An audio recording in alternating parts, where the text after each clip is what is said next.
She began to cry the moment he got down on one knee. He asked her to marry him, but all she could do was sob. When she didn't answer, he gently reminded her that he had asked her a question. It should have been a happy moment, the start of something beautiful. Instead, it was the beginning of a story that would become infamous. Jennifer Carol Wilbanks became widely known for reasons no one would envy. Before her massive 600-guest wedding, she disappeared, told police she had been kidnapped, and then admitted the story wasn't true. But behind the headlines was a life far more complicated than most people realized.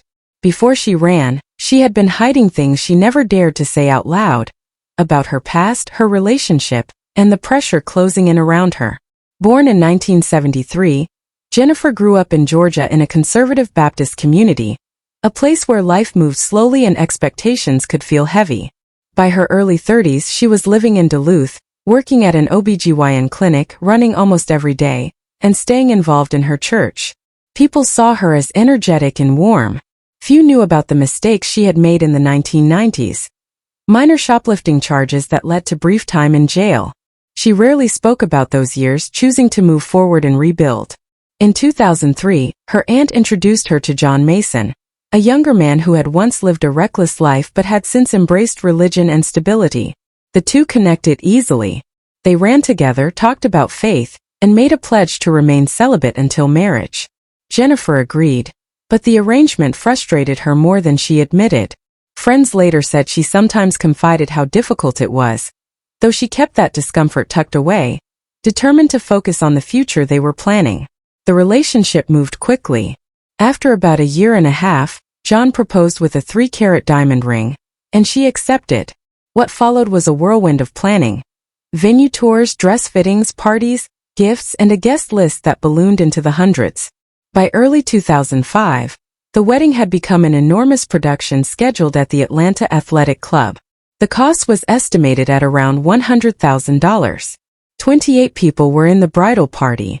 Everywhere she went, people wanted updates, and Jennifer forced a smile, insisting everything was fine. Inside, though, the pressure mounted.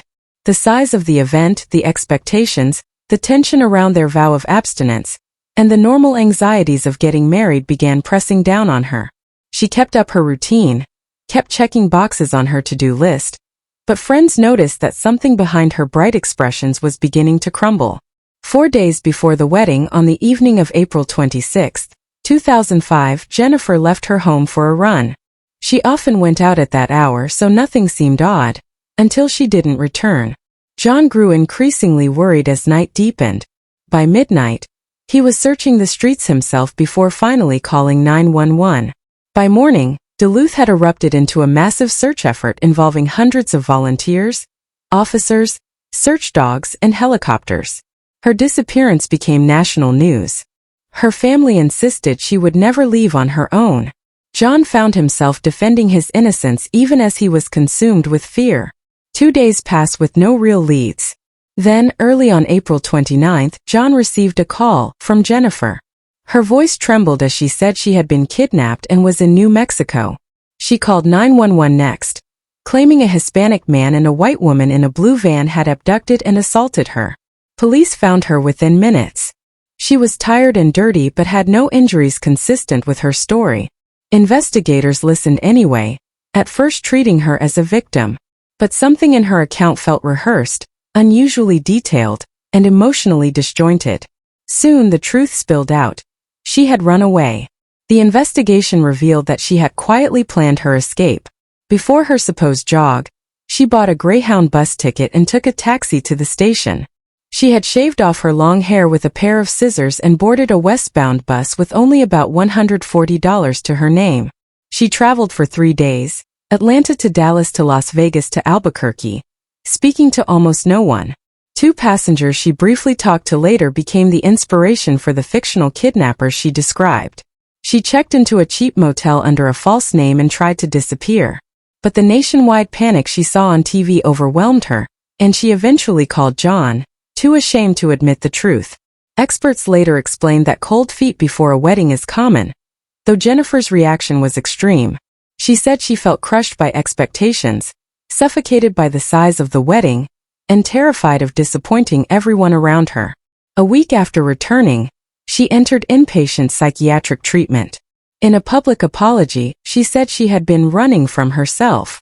Once her lies became public knowledge, sympathy evaporated. The search had cost tens of thousands of dollars, and many volunteers felt betrayed. Officials criticized how the case consumed national attention, while other missing persons cases received none. A grand jury indicted her for making false statements, a felony that could have carried up to 5 years in prison. She pleaded no contest and received probation, counseling, community service, and about $16,000 in restitution. If she followed the rules, the felony would be wiped from her record, which it eventually was. The personal fallout was just as painful. Bridesmaids felt humiliated, having invested time, money, and emotion into a wedding that never happened. And while John initially stood by her, returning her engagement ring to her on what would have been their wedding day, the damage was impossible to undo. They attempted counseling, but within a year, they quietly ended the engagement. Then came an unexpected twist.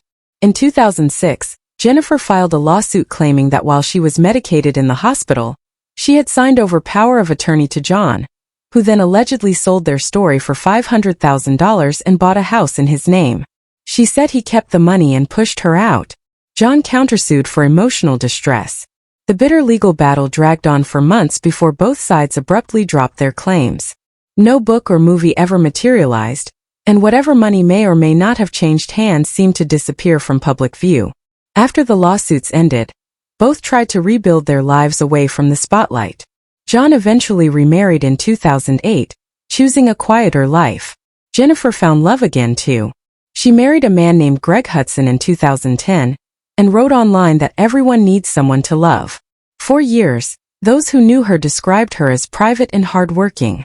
She took a steady job in human resources and lived quietly in Gainesville. She and Greg eventually divorced amicably in 2021 after more than a decade.